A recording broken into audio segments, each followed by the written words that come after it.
একটি তিক্ত সত্য শুনতে চাইবে? একটা কঠিন বাস্তবতা বলবো তোমাদের। যদি তুমি মারা যাও তাহলে তোমার আত্মীয় স্বজন আপন মানুষগুলো সর্বপ্রথম এটাই জিজ্ঞাসা করবে যে টাইম কত হয়েছে। কারণ তোমার মৃত্যুর থেকে গুরুত্বপূর্ণ হচ্ছে তাদের সময়। তারা চাইবে যদি শেষ কার্যটা দ্রুত সম্পন্ন হয়। তারা ভাববে তুমি পৃথিবী থেকে চলে গেছো, এটা ন্যাচারাল বিষয়।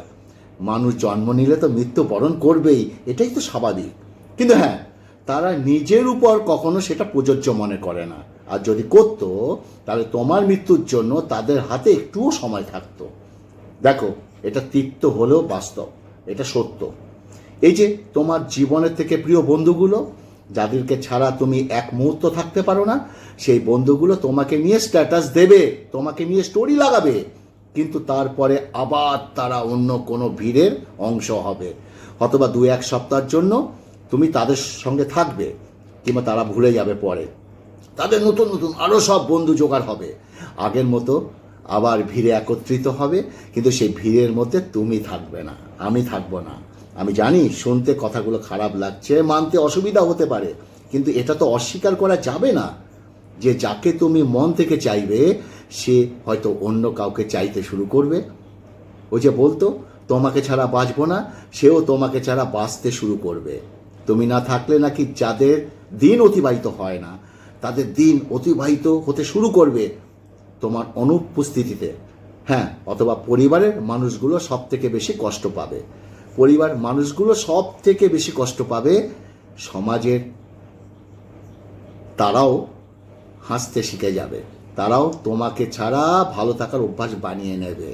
বছর ঘুরতে না ঘুরতে তুমিও তাদের কাছে স্মৃতি হিসাবে রয়ে যাবে। তোমার জীবনের বাস্তবতাগুলো হয়তো তোমার পরিবারের লোকজন অন্যদের কাছে কাহিনী হিসাবে শোনাবে, গল্প হিসাবে শোনাবে। প্রশ্ন তো মনে আসতেই পারে যে যেগুলো বলার অর্থ কি, এর বলার কারণ কি? আমার বলার অর্থ একটাই, যে পৃথিবীতে কখনো কারোর জন্য থেমে থাকে না। তোমার জন্য পৃথিবী থেমে থাকবে না, আমার জন্য পৃথিবী থেমে থাকবে না। যারা তোমাকে বলে তোমাকে ছাড়া বাঁচবে না, তারাও তোমাকে ছাড়া বাঁচতে শুরু করে দেবে। এই জন্যই বলবো, নিজের জন্য বেঁচে থাকো, নিজের জন্য লড়াই করো, নিজের জন্য যত খুশি আনন্দ করো। দিন শেষে তোমার শ্মশানে বা কবরে কান্না করার মতো মানুষ থাকবে না। আর আমরা যদি একটু ভাবতে শুরু করি, আমাদের জীবনে গুরুত্বপূর্ণ মানুষ একটা সময় যাদের আমাদের জীবনে সব থেকে গুরুত্বপূর্ণ ছিল, তারা আজ হয়তো পৃথিবীতে নেই। তারা আমাদের শুরুতে প্রচণ্ড স্মরণ করতাম, শুরুতে ভাবতাম যদি সেই মানুষটা বেঁচে থাকতো, ভাবতাম যদি সে আমার জীবনে স্থায়ী থাকতো। কিন্তু একটা সময়ের পরে আমরাও তাদেরকে ভুলে যাই। আমরা ভুলে যাই তো, তোমাকেও একটা সময় এইভাবেই ভুলিয়ে দেওয়া হবে, এইভাবেই মানুষ তোমাকে ভুলে যাবে। এই যে কথাগুলো বলছি তার পিছনে একটা বড় কারণ আছে। আমরা যে সারাক্ষণ সকলের সামনে নিজেকে পারফেক্ট প্রমাণ করতে চাই, এটার জন্যই বলা। আমরা সকলের সামনে ভালো হতে গিয়ে নিজেকে নিজের সামনেই যে খারাপ হয়ে যাই, এই জন্যই আমার কথাগুলো বলা। আসলে আমরা ভুলে যাই যে পৃথিবী প্রত্যেকটা মানুষই আলাদা, প্রত্যেকটা মানুষই ইউনিক। যখন আমরা আমাদের যোগ্যতা নিয়ে প্রশ্ন করি, যখন আমরা আমাদের নিজেদের উপর সন্দেহ করি, তখন নিজেরা নিজেদেরই বোঝানো উচিত প্রত্যেকটা মানুষই সবার মধ্যে কিছু না কিছু আছে। তোমার উপর যখন আছে আর নিজের উপর যখন সন্দেহ করো, যখন আমরা আমাদের উপর সন্দেহ করি, আমরা কেন জানি না ইনডাইরেক্টলি উপরওয়ালার উপর প্রশ্ন করি। তোমার সৃষ্টিতে কোনো ত্রুটি আছে, কিন্তু উপরওয়ালার সৃষ্টিতে কোনো ত্রুটি কি আছে? আদৌ কি আছে? তাহলে কেন আমরা নিজেদের উপর সন্দেহ করব, তাই না?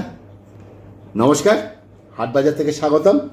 আজকের কথার প্রসঙ্গটা একটু আলাদা, একটু মনে আঘাত লাগতে পারে, তবে স্কিপ করবে না, টেনে দেখবে না, পুরো ভিডিওটা শুনবে। আশা করি ভালো লাগবে, আশা করি ভালো লাগবে। খাওয়ার আগে আমি 3টে কথা বলি। কলিযুগ, ভালো ভাষা, ভালোবাসা, ভালো মন, 3টে খুব দরকার, খুব দরকার, খুব দরকার। আজকে হচ্ছে 2টো ইলিশ মাছ, একটা পেটি আর একটা আছে এই যে গাদা, আছে তেল পটল, এই যে তেল পটল, আছে ডাল। এই ডালটা দিয়ে মাখতে মাখতে তোমাদের সঙ্গে খেতে খেতে আজকে কথাগুলো বলবো। আর সত্যি কথা বলতে, আমার আজকের ভিডিওটা যদি তোমাদের ভালো লাগে, প্লিজ তুমি যে সোশ্যাল মিডিয়া দেখছো তার মাধ্যমে একটু অন্যের কাছে পৌঁছে দিও, যদি সম্ভব হয়। তোমাকেই বলছি আমি। চলো তেল পটলটা মুখে দিই, তারপর তো ইলিশ মাছ আছে। ওহো, ইলিশ মাছ দিয়ে খাবো ভাত, আগে তেল পটল। ওয়ে ওয়ে ওয়ে, অমৃত হয়েছে, একদম অমৃত গো, কি বলবো। যেটা বলছিলাম, দেখো আমাদের জীবনে যে কটা উদ্দেশ্য আছে তার মধ্যে গুরুত্বপূর্ণ হলো নিজেকে খুশি রাখা, নিজেকে ভালো রাখা। এটার জন্য যেগুলো করার প্রয়োজন, করা উচিত, সেগুলো করতে হবে। নিজেকে ভালো রাখতে হবে, নিজেকে নিজের ভালো রাখার দায়িত্ব পালন করতে হবে।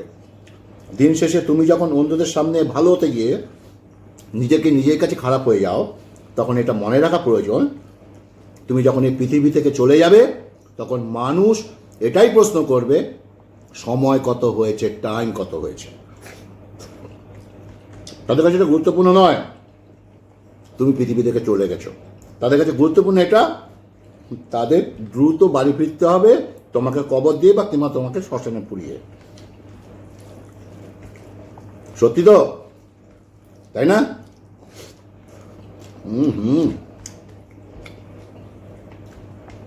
আর এগুলো শোনার পরেও যদি তুমি নিজেকে দোষের কারণ হও, নিজে মন খারাপের কারণ হও, তাহলে আমার আর কিছু বলার নেই।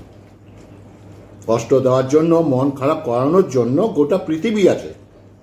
তুমি কেন নিজেকেই কষ্ট দিচ্ছ? একটা কথা মনে রেখো, যারা তোমার অনুভূতি জানার পরেও তোমাকে কষ্ট দিয়ে কথা বলে, তারা কখনো তোমার আপন হতে পারে না। আপন মানুষরা কখনো অনুভূতির উপর আঘাত করে না, কখনো সুযোগে সদ্ব্যবহার করে না প্রকৃত আপন মানুষরা, তাই না? এই একটা ইলিশ, দুটো ইলিশ, আর ইলিশে এই যে তেলগুলো খেতে কেমন লাগে, আর পুরো ঝোলটা নিয়ে নেবো। আর একটু ভাত লাগতো, বুঝলে। চল এই দিয়ে খাই, অনেক ভাতই নিয়ে নিয়েছি, লঙ্কাটা ডলে নিই। ইলিশটা খুব ভালো খাচ্ছি। 1600 টাকা নিয়েছে, 1 কিলো 200, বার্গেনিং করেছি, একটু কমিয়েছে, ওই 100 টাকার মতো কমিয়েছে। চলো একটু মুখে দিই। এই তেল পেটিটা এটা পরে খাবো, আগে এগুলো দিয়ে খাই।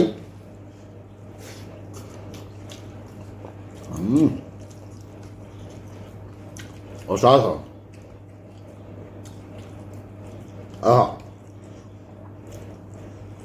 এই ইলিশের কাঁটা না, যে মাছের যত কাঁটা সেই মাছের তত টেস্ট, তাই না? চলো বলি,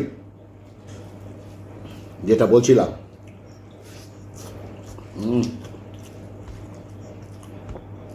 যারা শুধুমাত্র কথায় আপন হয় তাদের কথা বলা হচ্ছে না।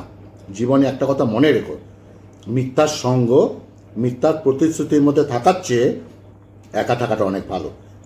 জীবন আমাদের একটা মেসেজ দেয়, এই পৃথিবীতে তুমি একাই এসেছো, একাই যেতে হবে। সুতরাং একা থাকার মধ্যে কোনো খারাপ কিছু নেই, একা থাকা যেতেই পারে। একাকিত্বের মধ্যে একটা অন্যরকম অনুভব, একটা অন্যরকম অনুভূতি, একটা অন্যরকম শান্তি আছে, জানো তো?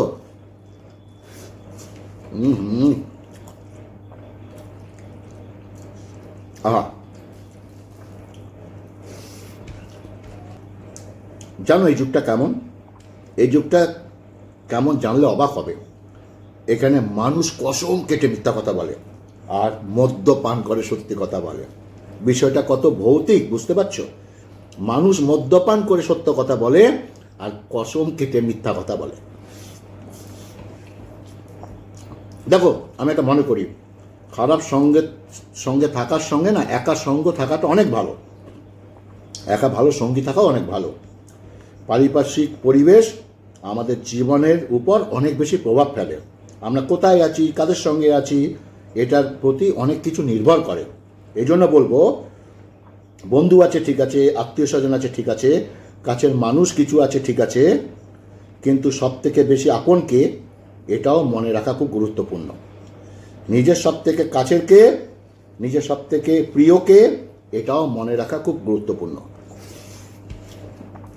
আসলে আমাদের উপস্থিত অনুপস্থিতি কাজে যায় আসে, এটাও মনে রাখা গুরুত্বপূর্ণ। দিন শেষে সবচেয়ে বড় সঙ্গী কে, এটাও মনে রাখা খুব গুরুত্বপূর্ণ। আর যখন তুমি প্রশ্নগুলো নিজে নিজে করবে, আমার সব থেকে বড় আপন কে, আমার সবথেকে কাছের কে, আমার সবচেয়ে প্রিয় কে, তখন তুমি উত্তর হিসাবে নিজের নামটাই পাবে। এই পৃথিবীতে নিজের থেকে অধিক আপন কেউ হয় না। হ্যাঁ, কিছু মানুষ অনেক বেশি ভালোবাসে, বাবা মা, কিছু আত্মীয় স্বজন যারা পৃথিবীতে আছে, প্রত্যেকটা মানুষের জীবনে থাকে। কিছু মানুষ সত্যিই আমাদেরকে অনেক বেশি ভালোবাসে, সেটা স্বার্থে হোক বা নিঃস্বার্থে হোক, ভালো আমাদের বাসে। আমাদের বাবা মার ভালোবাসার পিছনেও স্বার্থ থাকতে পারে, তাই না? একবার ভেবে দেখো, যে মানুষটা তোমাকে নিঃস্ব অবস্থা থেকে ভালোবাসছে, যখন তার কিছুই ছিল না, তখন থেকে তোমাকে আলগে রেখেছে, তোমাকে বড় করেছে, তোমাকে সঠিক শিক্ষা দেওয়ার চেষ্টা করেছে, সেই মানুষগুলো যদি একটু স্বার্থের জন্য তোমাকে ভালোবেসে থাকে, আমার মনে হয় না এখানে অন্যায় কিছু আছে। নিঃস্বার্থ ভালোবাসা সব থেকে উপর আলার থেকে আসে বেশি। আহা, ইলিশ মাছ, আহা, তাই না? বাবা মা ভালোবেসে থাকলে তার মধ্যে অন্যায় কিছু নেই। নিজেকে ভালোবাসতে হবে, খুশিতে রাখতে হবে। আর হ্যাঁ, অহংকারকে ত্যাগ করতে হবে। প্রথমে যে কথাগুলো বললাম, এই যে তোমার উপস্থিতি অনুপস্থিতি কারণগুলো কোনো যায় আসে না, এটাই স্পষ্ট করে নাও, অহংকার করে কোনো লাভ নেই। আমরা থাকি বা না থাকি, তাতে পৃথিবীর কোনো ক্ষতি হবে না, কোনো পরিবর্তনও পৃথিবীর হবে না, আমরা থাকি না থাকি। যারা আমাদের ছাড়া থাকতে পারতো না, তারাও থাকতে শুরু করবে, তারা থাকতে শিখে নেবে। যারা আমাদের ছাড়া কিছু ভাবতে পারতো না, তারাও ভাবতে শুরু করে দেবে। যারা আমাদের আপন ভাবতো, তাদের জীবনে একটা আপন মানুষ চলে আসবে, তাই না? বুঝেছ? আহা,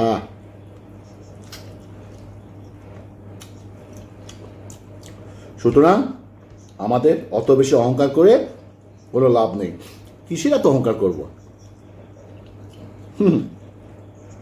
আজ এসেছি, কাল থাকবো না, কিন্তু যতটুকু সময় থাকবো, ততটুকু সময় নিজেকে ভালোবাসবো, নিজেকে গুরুত্ব দেবো, নিজে দায়িত্ববান হব, নিজের ডিউটি করব, কর্তব্য করব, নিজের প্রতি ধ্যান দেবো।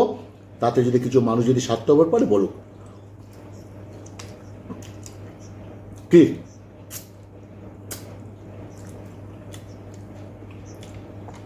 তাই না? জীবন কখনো একই রেখায় চলে না। জীবনের প্রতিটা মুহূর্ত আমাদের মন, আমাদের ইচ্ছা, আমাদের চাহিদা অনুযায়ী কাটবে না। তারপরে এটা বিশ্বাস রাখতে হবে, যেটা হবে, যেটুকু হবে, সেটা আমাদের ভালোর জন্যই হবে, তাই না?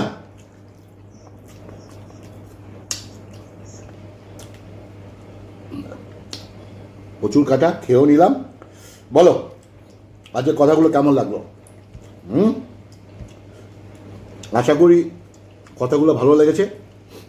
আর যদি কথাগুলো ভালো লাগে, প্লিজ তুমি যে সোশ্যাল মিডিয়ার মাধ্যমে দেখছো, প্লিজ একটু সেই সোশ্যাল মিডিয়ার মাধ্যমে অন্যের কাছে একটু পৌঁছে দিও, মানে শেয়ার করো। ভালো থাকবে, সুস্থ থাকবে। নমস্কার।